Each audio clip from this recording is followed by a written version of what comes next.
ओम श्री गणेशाय नमः। ओम श्री महागणाधिपतये नमः। ओम श्री विघ्नेश्वराय नमः।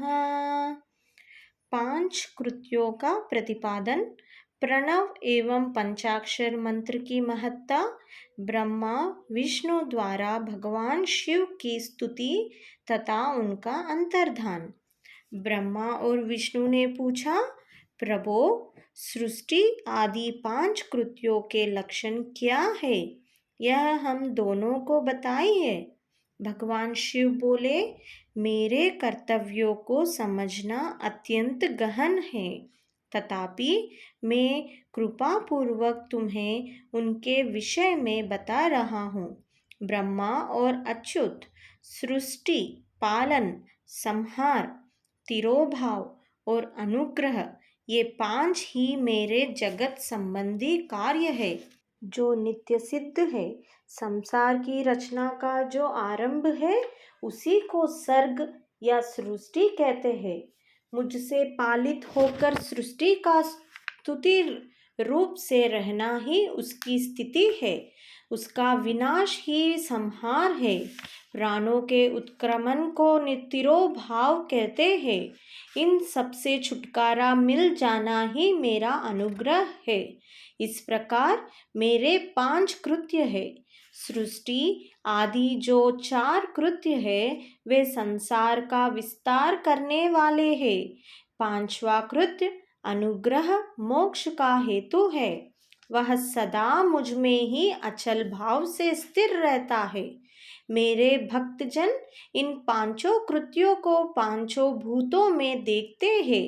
सृष्टि भूतल में, स्थिति जल में, संहार अग्नि में, तिरोभाव वायु में और अनुग्रह आकाश में स्थित है। पृथ्वी से सबकी सृष्टि होती है, जल से सबकी वृद्धि एवं जीवन रक्षा होती है। आग सबको जला देती है, वायु सबको एक स्थान से दूसरे स्थान को ले जाती है और आकाश सबको अनुग्रहित करता है।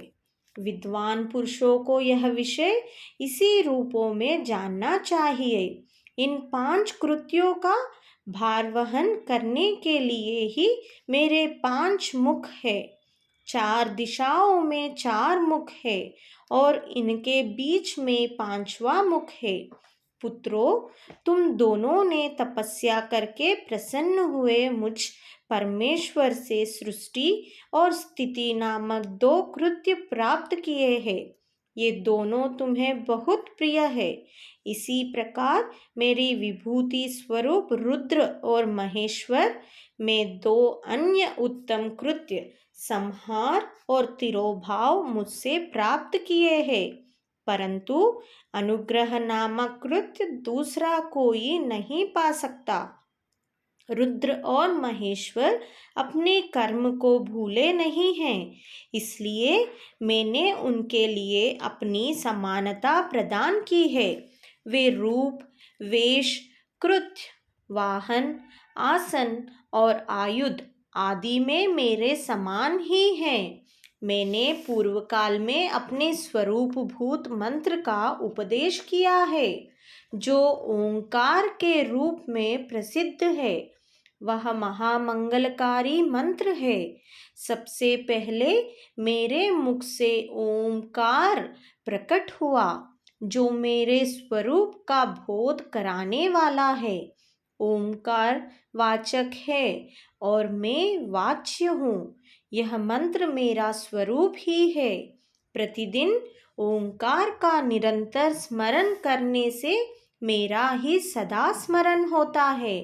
मेरे उत्तरवर्ती मुख से अकार का, पश्चिम मुख से उकार का, दक्षिण मुख से मकार का, पूर्ववर्ती मुख से बिंदु का तथा मध्यवर्ती मुख से नाद का प्रकट्य हुआ। इस प्रकार पांच अवयवों से युक्त ओंकार का विस्तार हुआ है।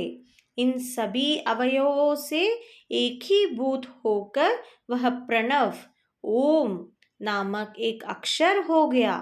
यह नाम रूपात्मक सारा जगत तथा वेद उत्पन्न स्त्री पुरुष वर्ग रूप दोनों कुल इस प्रणव मंत्र से व्याप्त है।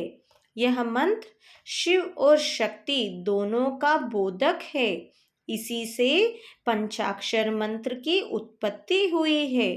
जो मेरे सकल रूप का बोधक है वह आकार आदि क्रम से और मकार आदि क्रम से क्रमशः प्रकाश में आया है। इस पंचाक्षर मंत्र से मातृ का वर्ण प्रकट हुए हैं जो 5 वेद वाले हैं। उसी से शिरो मंत्र सहित त्रिपदा गायत्री का प्रकट हुआ है। उस गायत्री से संपूर्ण वेद प्रकट हुए हैं और उन वेदों से करोड़ों मंत्र निकले हैं। उन मंत्रों से भिन्न भिन्न कार्यों की सिद्धि होती है, परंतु इस प्रणव एवं पंचाक्षर से संपूर्ण मनोरथों की सिद्धि होती है। इस मंत्र समुदाय से भोग और मोक्ष दोनों सिद्ध होते हैं। मेरे सकल स्वरूप से संबंध रखने वाले सभी मंत्र राज साक्षात भोग प्रदान करने वाले और शुभकारक मोक्षप्रद है। नंदिकेश्वर कहते हैं, तदंतर जगदम्बा पार्वती के साथ बैठे हुए गुरुवार महादेव जी ने उत्तराभिमुख बैठे हुए ब्रह्मा और विष्णु को पर्दा करने वाले वस्त्र से आच्छादित करके उनके मस्तक पर अपना करम कमल रखकर धीरे धीरे उच्चारण करके उन्हें उत्तम मंत्र का उपदेश किया। मंत्र तंत्र में बताई हुई विधि के पालन पूर्वक 3 बार मंत्र का उच्चारण करके भगवान शिव ने उन दोनों शिष्यों को मंत्र की दीक्षा दी। फिर उन शिष्यों ने गुरु दक्षिणा के रूप में अपने आप को ही समर्पित कर दिया और दोनों हाथ जोड़कर उनके समीप खड़े हो उन देवेश्वर जगत गुरु का स्तवन किया। ब्रह्मा और विष्णु बोले, प्रभो आप निष्कल रूप है, आपको नमस्कार है। आप निष्कल तेज से प्रकाशित होते हैं, आपको नमस्कार है। आप सबके स्वामी हैं, आपको नमस्कार है। आप सर्वोत्तम को नमस्कार है, अथवा सकल स्वरूप आप महेश्वर को नमस्कार है। आप प्रणव के वाच्यर्थ है, आपको नमस्कार है। आप प्रणव लिंग वाले हैं, आपको नमस्कार है। सृष्टि पालन संहार तिरोभाव और अनुग्रह करने वाले आपको नमस्कार है। आपके 5 मुख है, आप परमेश्वर को नमस्कार है। पंच ब्रह्म स्वरूप 5 कृत्य वाले आपको नमस्कार है।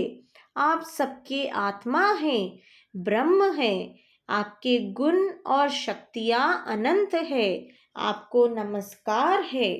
आपके सकल और निष्कल 2 रूप है। आप सद्गुरु एवं शंभु है, आपको नमस्कार है। इन पदों द्वारा अपने गुरु महेश्वर की स्तुति करके ब्रह्मा और विष्णु ने उनके चरणों में प्रणाम किया। महेश्वर बोले, आर्धा नक्षत्र से युक्त चतुर्दशी को प्रणव का जप किया जाए तो वह अक्षय फल देने वाला होता है। सूर्य की संक्रांति से युक्त महा आर्धा नक्षत्र में एक बार किया हुआ प्रणव जप कोटि गुने जप का फल देता है। मृगशिरा नक्षत्र का अंतिम भाग तथा पुनर्वासु का आधी भाग पूजा होम और तर्पण आदि के लिए सदा अर्धा के समान ही होता है।